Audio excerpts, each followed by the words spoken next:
እጅግ በጣም የምንወደው ወንድማችን የኢቢኤስ ቴሌቪዥን መስራችና ዋና ስራ አስፈጻሚ አቶ አማን ህልፈትን ምክንያት በማድረግ የሽኝት መርሃ ግብር ተዘጋጅቶ እዛ ነው ያለነው። ሙሉ ሰው ስንኖር በዚች ምድር ላይ ብንችል ከቻልን ከሆነልን እንደ አማን ምክንያቱም አማን አሟሉ የተባሉትን ነገሮች በሙሉ አሟልቶ የኖረ ነው እዚህ ምድር ላይ። እግዚአብሔር ነው ምስክሬ። በጣም መልካም ሰው ነው። በጣም መልካም ሰው ነው። ተግባሩ፣ ስራው ሁሌም ቢሆን መልካም ነው። ለእኛ በጣም እንግዲህ የሚገርም ነገር ነው ያደረገልኝ። በጣም ሲበዛ ትሁት ነው። በጣም ጥሩ ሰው ነው። ከመጠን በላይ ሲለይ ከባድ ነው፣ ግን የሄደበት ደግሞ ከዚህ የተሻለ ነው ብዬ ስለማምን ወደ እግዚአብሔር ጋር ነው፣ ወደ ጌታ ጋር ስለሆነ ወንጌል የምስራች ነው። ጉድ ኒውስ። ክብር ለእግዚአብሔር ይሁን። ምንድን ነው የምስራችነቱ? ስለ መንግስታችን ነው የምናወራው። ይሄ መንግስታችን ምን እንደሆነ መጀመሪያ ይሄንን ጉድ ኒውስ፣ ይሄንን ወንጌል ያበሰሩት መወለዱ ላይ መላእክቶች ናቸው። የምስራች ንጉሥ ተወልዶላችኋል ብለው ለእረኞች አበሰሩ። ኢየሱስ ተሰቅሎ ለዓለም ሁሉ ሞቷል። መድኃኒታችን እርግጥ ነው መስቀሉ መድኃኒት አይደለም፣ የተሰቀለው ነው መድኃኒት። የተሰቀለበትን አንሰብክም፣ የተሰቀለውን እንሰብካለን። መድኃኒት እንጨቱ ሳይሆን የተሰቀለው ነው። መድኃኒት ኢየሱስ ነው። ከሱ አናወርድም።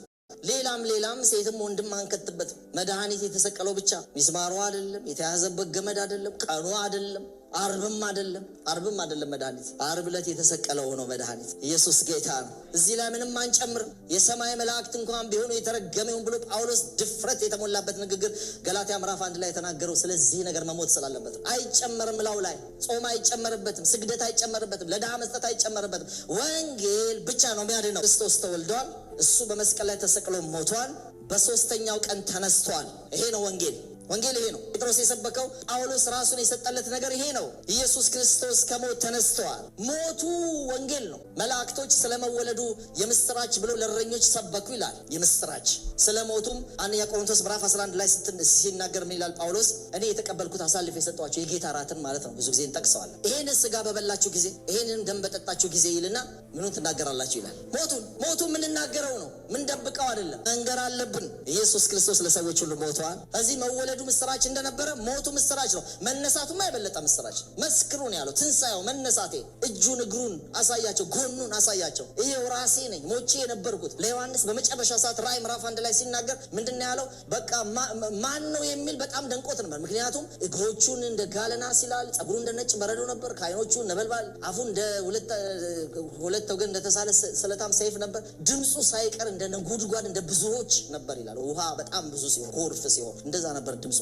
መቋቋም አቃተኝ፣ ወደኩ፣ እንደሞተ ሰው ሆንኩኝ ይላል። ነገር ግን አይዞህ ሄድና እኔ ሞቼ ነበርኩ አለ፣ አሁን ሕያው ነኝ አለ።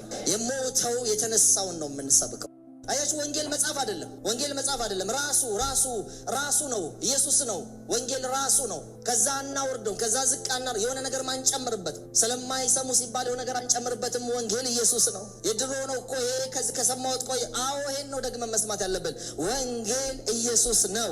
ሰባኪዎቹ ማን ናቸው? እስቲ እኛ ነን። እኛ ግን የተሰቀለውን ኢየሱስ ክርስቶስን እንሰብካለን።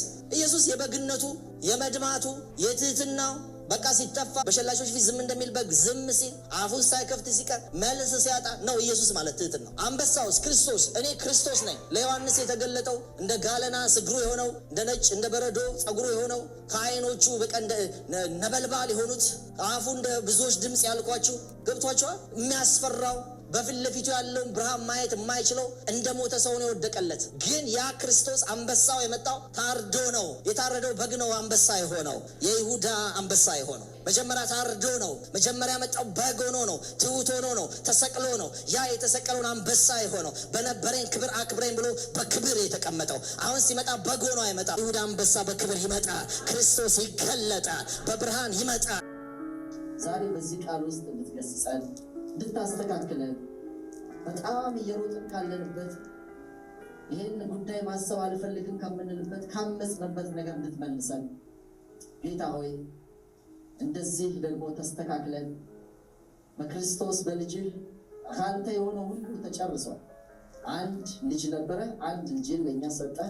ከቅድስት ድንግል ማርያም ስጋን ነስቶ በቀራንዮ መስቀል ላይ ተሰቅሎ ደሙን አፍስሶ የእኛ ዕዳ ሁሉ በዛ በአስቸጋሪና በአስጨናቂ ወቅት ከፈለልን።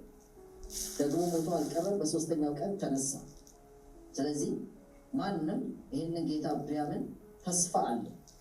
ሞቴን እሱ ወስደዋል፣ ተሰቅሎልኛል፣ ደሙን አፍስሶልኛል፣ እሱ ስለ እኔ ተገርፏል ብሎ ኃጢአቱን በአንተ ፊት የሚናዘዝ ሁሉ ምህረትን ይቅርታን ያገኛል። ነገር ግን እችን ማድረግ ግን ይጠበቅብናል። ዛሬ በፊትህ እለምንሃለሁ ንስሐችንን እንድትቀበል የሰራነውን ከልጅነት ጀምሮ እስከ እውቀት እስካሁን ሰዓት ድረስ በማወቅና ባለማወቅ የሰራነውን በደል ሁሉ ይቅር እንድትለን እለምንሃለሁ። እግዚአብሔር አባታችን ሆይ በዚህ ጊዜ ወንድማችንን ወደ ራስህ ሰብስበሃል። ምንፈራው ለእኛ ነው። ጌታ ሆይ ንስሐ ሳንገባ ወደ አንተ ህይወታችንን ሳናስተካከል እንዲሁ እዚህ ምድር ብቻ ህይወታችንን እንዳደረግን ከአንተ ጋር ስምህን ሳንጠራ አንድ ቀን እንኳን ሳንንበረከክ አንድ ቀን እንኳን ቅዱስ ቃልን ከፍተን ሳናነብ አንድ ቀን እንኳን ወደ ሞተልን ወደ ተሰቀለልን ጌታ ተጠግተን ህይወታችንን እንድትሰጥ እለምንሃለሁ። አንተ የፍቅር አምላክ ነህ። መቼም ጊዜ ገና ሳናቅ ሳንፈጠር በፊት ነው አንድ ልጅን ሰጥተህ በቀራንዮ መስቀል እንዲሰቀልልን ያደረገው።